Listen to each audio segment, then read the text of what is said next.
जय माता दी दोस्तों, आपका स्वागत है आपके अपने YouTube channel explore with Sumit में। आज हम माता वैष्णो देवी की संपूर्ण यात्रा करने जा रहे हैं। इस व्लॉग में हम दर्शन करने वाले हैं बाणगंगा, चरण पादुका, अर्ध कुमारी, माता वैष्णो देवी की पवित्र गुफा और बाबा भैरव घाटी के, और साथ ही साथ माता वैष्णो देवी की रोचक कथा। तो दोस्तों वीडियो के अंत तक जुड़े रहिएगा, जिससे आपको माता वैष्णो देवी की यात्रा से संबंधित संपूर्ण जानकारी प्राप्त हो सके।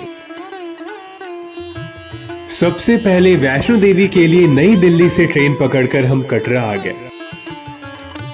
हम लोग आ गए हैं माता वैष्णो देवी की धरती पे। जय माता दी। जय माता दी। ट्रेन से आने जाने का खर्च करीब 3 से 5 हजार होता है। कटरा रेलवे स्टेशन के समीप 1500 से 3000 में ही कई होटल्स आपको मिल जाएंगे, जिसके लिए आप एडवांस बुकिंग भी कर सकते हैं। माता वैष्णो देवी की यात्रा आप हेलीकॉप्टर से भी कर सकते हैं। कटरा हेलीपैड बस स्टैंड से 2 किलोमीटर दूर उधमपुर रोड पर है। हेलीकॉप्टर सेवाएं सुबह 8:30 बजे शुरू होती है और कटरा से सांची छत पहुंचने में 8 मिनट का समय लगता है। सांची छत हेलीपैड से वैष्णो देवी भवन तक पहुंचने के लिए 30 मिनट की पैदल दूरी तय करनी पड़ती है, जो लगभग 2.5 किलोमीटर की है। सांची छत से भवन तक पहुंचने के लिए टट्टू, पालकी और पोर्टर सेवाएं भी उपलब्ध है। हेलीकॉप्टर से यात्रा करने के रेट स्क्रीन पर अटैच्ड हैं, आप देख सकते हैं। यह सेवा लगभग शाम 7 बजे तक सक्रिय रहती है और हेलीकॉप्टर कटरा के साथ साथ सांची छत से लगभग हर 20 मिनट में उड़ान भरती है। नए और पुराने 2 रास्तों से आप माता वैष्णो देवी के दर्शन कर सकते हैं। ये दोनों रास्ते आगे चलकर अर्ध कुमारी में मिलते हैं। पुराना रास्ता बाणगंगा से अर्ध कुमारी और हाथी मत्था की खड़ी और कठिन चढ़ाई से भवन की ओर जाता है। पुराने रास्ते में आपको घोड़े, पिट्ठू और पालकी चलते हुए दिखाई देंगे, जिसके रेट स्क्रीन पर अटैच्ड है, आप देख सकते हैं।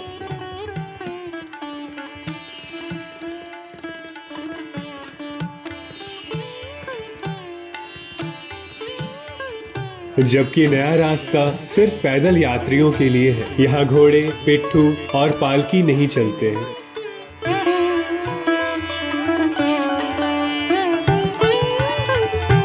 नया रास्ता बालिनी ब्रिज से ताराकोट गांव होते हुए आप अर्ध कुमारी पहुंच सकते हैं। इस रास्ते से हिमकोटी होते हुए आप भवन तक पहुंच सकते हैं।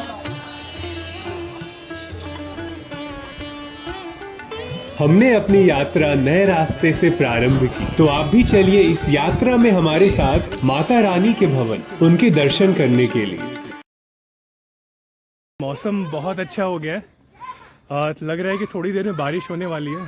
बहुत ज़्यादा ही अच्छा है मौसम ना।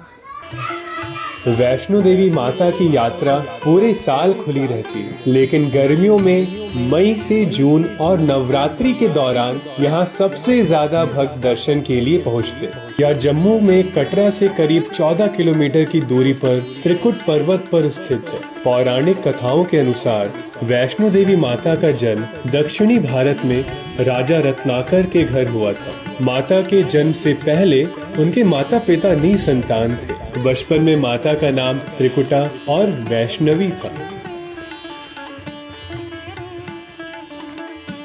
त्रिदेवी, महाकाली, महालक्ष्मी और महासरस्वती की शक्तियां माता वैष्णो देवी में समाहित है और तीनों शक्ति पिंडी के रूप में गुफा में विराजित है। अगर आप यहाँ पे आ रहे हैं तो मेक श्योर आप फिजिकली फिट होने चाहिए, क्योंकि यहाँ पे फिटनेस काफ़ी ज़्यादा इंपॉर्टेंट रोल प्ले करेगा। कि आप देख रहे हैं सिर्फ अभी 5 किलोमीटर हमने चढ़ाई की है और 9 किलोमीटर की जर्नी अभी और बाकी है। तो अब जाके थोड़ा सा थक गए हम लोग। अब पॉसिबिलिटी है कि हम लोग बैठेंगे, थोड़ा सा आराम करेंगे। यहाँ पे जगह जगह बेंचेस बने हुए हैं, तो इनकेस अगर आप थक जाते हैं तो आप थोड़ी देर विश्राम कर सकते हैं यहाँ पे। जय माता दी, जय माता दी।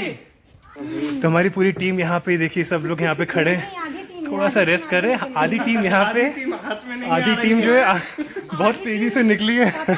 और प्रॉब्लम यहाँ पे ये हो जाती है कि जितने भी आपके प्रीपेड सिम कार्ड है सब ब्लॉक हो जाते हैं, तो हम लोग एक दूसरे को कम्युनिकेट नहीं कर सकते।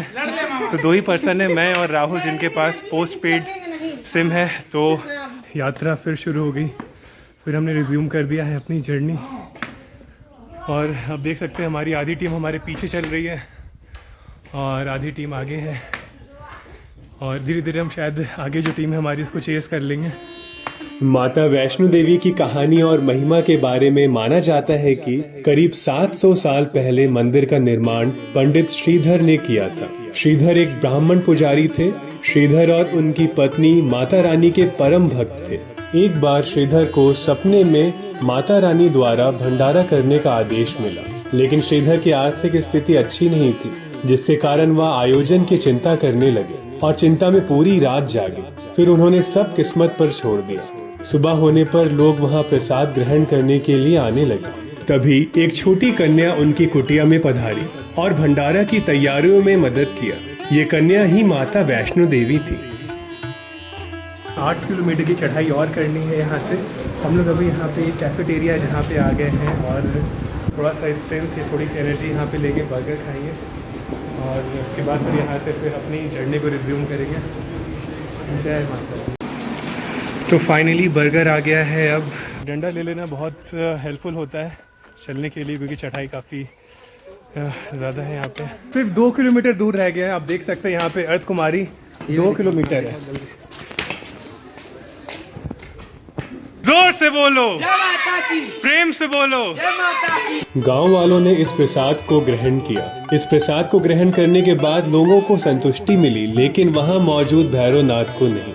भैरवनाथ ने मांसाहार भोजन और मदिरा पान की इच्छा जताई, लेकिन वहां वैष्णो देवी के रूप में छोटी कन्या ने श्रीधर की ओर से ऐसा करने से इनकार कर दिया, जिसके बाद भैरवनाथ यह अपमान सह नहीं पाया। तब वह कन्या वायु रूप में बदलकर त्रिकुटा पर्वत की ओर उड़ चली। भैरवनाथ भी उनके पीछे भाग गए। माना जाता है कि तभी माँ की रक्षा के लिए वहाँ पवन पुत्र हनुमान जी पहुँच गए। ऑलमोस्ट पहुँच गए हैं, सिर्फ 500 मीटर दूर है और चलिए साथ में चलते हैं अर्थ कुमारी दर्शन करने के लिए। जय माता दी।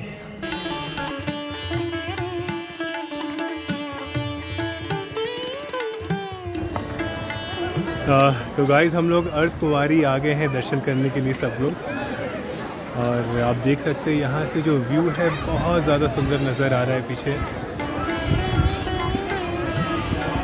आप देख सकते हैं ये पहाड़,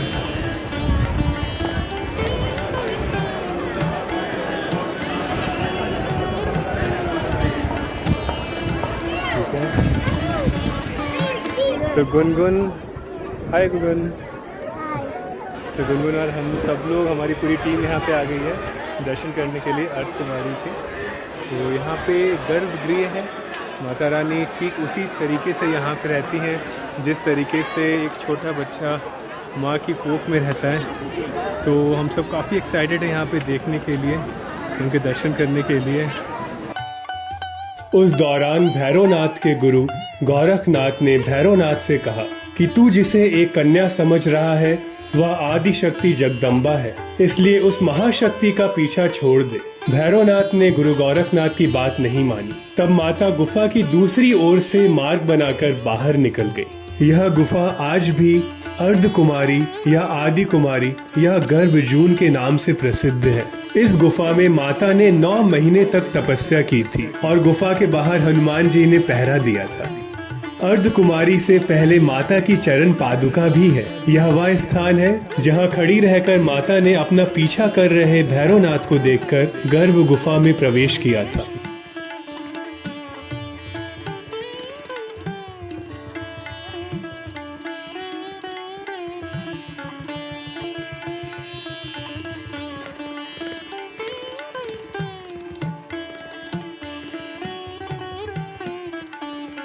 अंत में गुफा से बाहर निकलकर कन्या ने देवी का रूप धारण किया और भैरवनाथ को वापस जाने का कहकर फिर से गुफा में चली गई। लेकिन भैरवनाथ नहीं माना और गुफा में प्रवेश करने लगा। यह देखकर माता की गुफा पर पहरा दे रहे हनुमान जी ने उसे युद्ध के लिए ललकारा और फिर दोनों में युद्ध हुआ। युद्ध का कोई अंत न देखकर माता वैष्णवी ने महाकाली का रूप लेकर भैरवनाथ का वध कर दिया।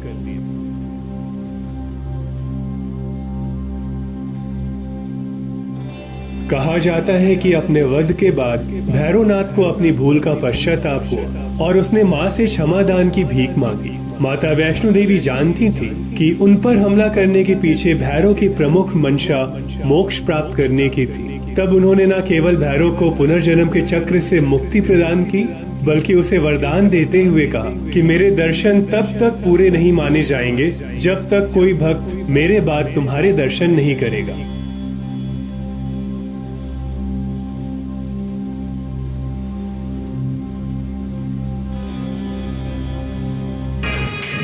देखिए गाइस, यहाँ पे पालकी पे भी लोग जा रहे हैं जो बुजुर्ग हैं, खासकर। जय माता दी। जय माता दी। 1 2 3 4 मैया तेरी जय जयकार। जय माता दी। जय माता दी। जय माता दी। जय माता दी। जय माता दी। जय माता दी। जय माता दी। जय माता दी।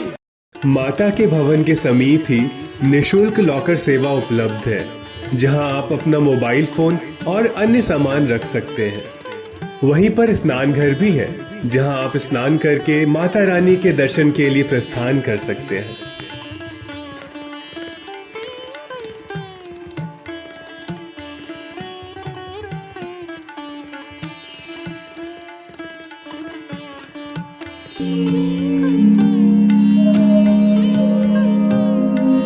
गाइस, हमने माता वैष्णो देवी के अलौकिक स्वरूप के दर्शन कर लिए हैं। अब हम लोग यहाँ से निकल रहे हैं भैरव बाबा की ओर उनके दर्शन करने के लिए। तो हमारी पूरी टीम ने दर्शन कर लिया है अच्छे से। हमें काफ़ी अच्छा लगा दर्शन करने के बाद, एक पॉजिटिव एनर्जी फील कर पा रहे हैं हम लोग। हम इस रास्ते से जाएंगे ऊपर की ओर भैरव बाबा के दर्शन करने के लिए। भैरव बाबा मंदिर जाने के 4 रूट हैं। पहला, आप रोप वे के थ्रू जा सकते हैं।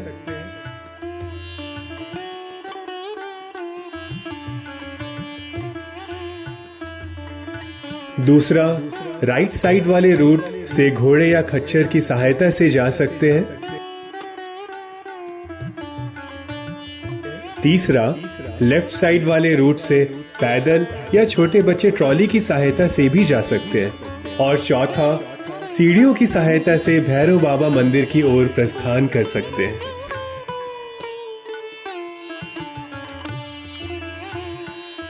धार्मिक मान्यताओं के अनुसार माता वैष्णो देवी के दरबार में आने वाले श्रद्धालुओं की यात्रा तब तक पूरी नहीं मानी जाती जब तक भक्त भैरव घाटी जाकर मंदिर में भैरव बाबा के दर्शन न कर ले।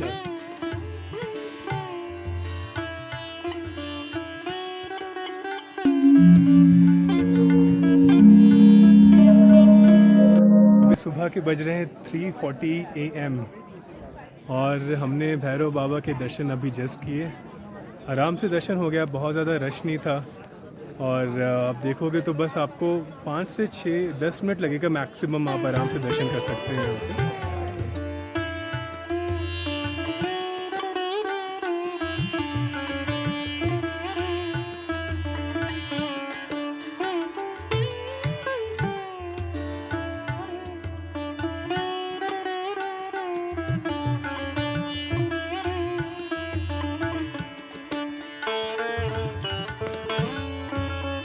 मूसलाधार बारिश हो रही है और मुझे नहीं लगता है कि जल्दी बारिश रुकने वाली है। आप देख लीजिए, जोर से हो रही है। और जब बारिश रुकेगी तभी यहाँ से प्रस्थान करेंगे। हमारी पूरी टीम यहाँ पे बैठी हुई है। अब सुबह भी ऑलमोस्ट हो गया, आप देख सकते हैं। उजाला आपको दिखाई दे रहा है, पहाड़ दिख रहा है पीछे। 5:50 हो चुका है और बारिश उसी पेस में हो रही है लगातार।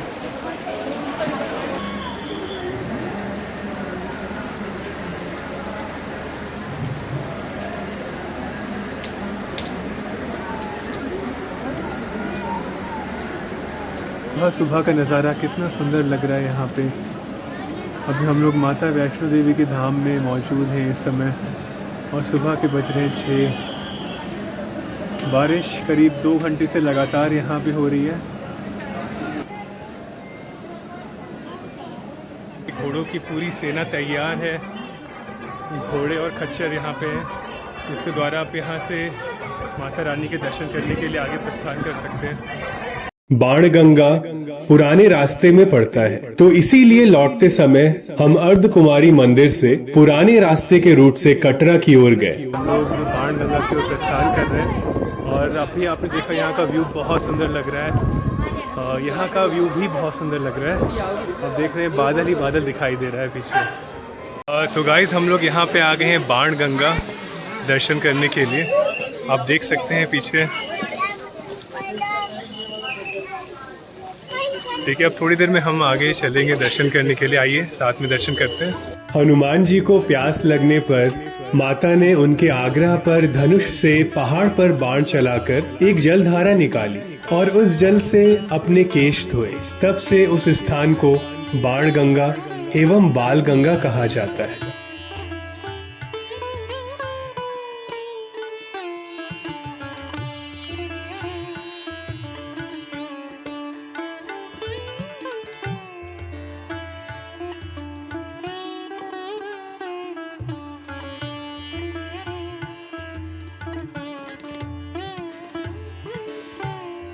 वैष्णो देवी माता की यात्रा यहीं पर संपूर्ण हुई दोस्तों।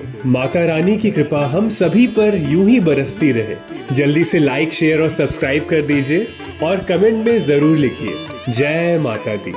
फिर मिलते हैं हम आपसे नेक्स्ट वीडियो में।